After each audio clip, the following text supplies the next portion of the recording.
Every so often, you'll go through a period in your life. You will see yourself as a failure because you don't see yourself operating in the way that you dreamed that you would. The pressure in your life right now has a purpose. It's not crushing you. It's pushing what's on the inside of you out. It shows you who you are. It's how you find out what's on the inside of you. I want to remind y'all of the power of the mind. You can think your way into stress. You can think your way into misery, frustration. But if you change your mind, it'll change your life. You just have to decide in your mind what you want it to be. You just have to wake up. You just have to break that negative spirit. You have to break through. There is nothing more practical than developing a vision. It's not some pie in the sky exercise. It's without a vision, you're chaotic and fragmented and hopeless and disappointed, and someone can stop you just by putting up a single obstacle. You're a house divided amongst itself. You have no forward movement. You're not enthusiastic, and that's to be filled with the Spirit of God, by the way. And your life is a sequence of disappointments and frustrations and tragedies, and you're a leaf blowing in the wind. And that is not what you're called to be. That's not what you're called to be. You're called to be a visionary constructor of the paradisal vision. Really, that's who you are. Terrible as that is to apprehend. We already will lose everything we have to lose, right? We're all in this game, man. So there's, whether you want it to be this way or not, you are betting everything on your life. You don't know what you got until all hell breaks loose. You don't know what you can take until the pressure is applied to your life.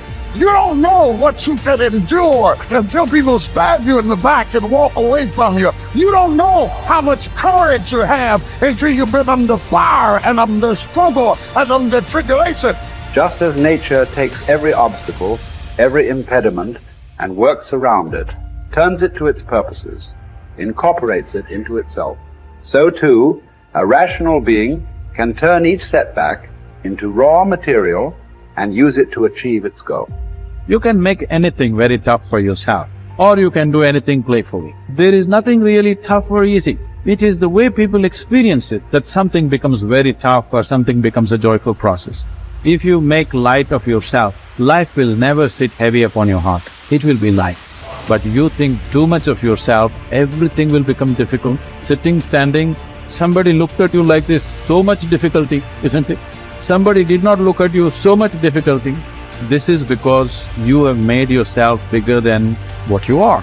You have ideas about yourself, exaggerated ideas about yourself. If you become too serious about who you are, then everything becomes difficult. If you carry yourself lightly, then everything is with ease. There's two great words of antiquity everybody should learn. Here they are, one's positive and one's negative. Here's the positive word from antiquity, behold. That's the positive word.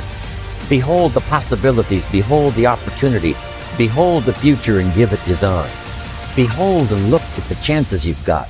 Behold, spring has come. Behold, the day has arrived and the sun is shining and the shadows are fleeing away. Behold, the next person you can meet might be your friend for life.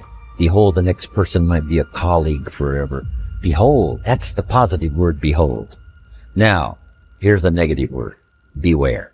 Beware of what you become in pursuit of what you want. Beware.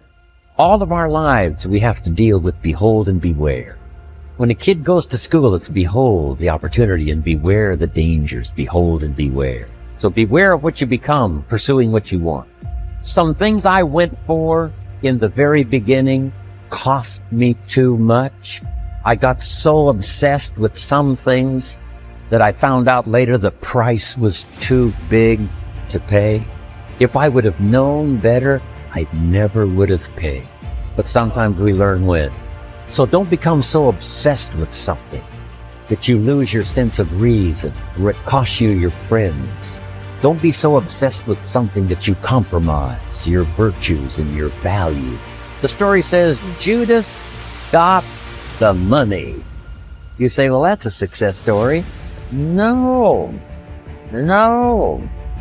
It's true, 30 pieces of silver was a sizable sum of money, but it was not a success story. His name was Judas. Doesn't that ring a bell? It makes all the difference in the world. Judas got the money. Here's something interesting about the story of Judas. After he got the money, he was unhappy. Someone says, well, if you had a fortune in your hand, why would you be unhappy? And here's the key. He was not unhappy with the money. He was unhappy with himself.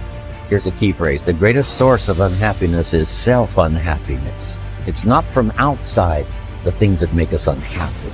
Greatest devastating unhappiness is to be unhappy with yourself. Now, a mild form of unhappiness is constructive. The desperate form of unhappiness is destructive. It's like worry. We should all worry a little, but not let it destroy our lives. So it's called caution, but not undue caution. It's called fear and worry, but not the worry that kills you, not the worry that destroys you. It's like hate. You don't need to hate your job. Save your hate for the important things like evil, like the weeds that attack your garden, like the diabolical ideas that try to entice your children. You don't need to hate everything. I hate this, I hate that. That's the misuse of your hate. Save it for the things we really must.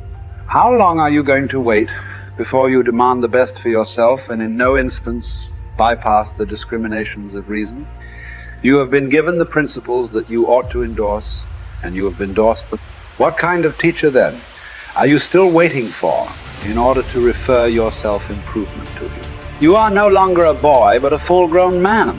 If you are careless and lazy now and keep putting things off and always deferring the day after which you will attend to yourself, you will not notice that you are making no progress, but you will live and die as someone quite ordinary. From now on, then, resolve to live as a grown-up who is making progress, and make whatever you think best a law that you never set aside. And whenever you encounter anything that is difficult or pleasurable or highly or lowly regarded, remember that the contest is now. You are at the Olympic Games. You cannot wait any longer, and that your progress is wrecked or preserved by a single day in a single event. Success is both a journey and a destination, isn't it? It is both the steady, measured progress toward a goal and the achievement of a goal. Success is an accomplishment, whether it be great or small, and it's an understanding of the potential and power of an entire human life. Success is an awareness of value, and it's the cultivation of value through discipline. It can be tangible or intangible. Success is a process of turning away from something in order to turn toward something else. From no exercise to exercise. From candy to fruit. From not investing to investing. Success is responding to an invitation to change, to grow, to develop, to become, to move up to a better place with a better vantage point. But most of all, success is making your life what you want it to be, considering all the possibilities, considering all the examples. What do you want for your life? That is the big question. Remember, success is not a set of standards from our culture, but rather a collection of personal values, clearly defined and ultimately achieved. Success is your better life for you, the design you give it, the dreams you accomplish. Making your life what you want it to be for you, that is success.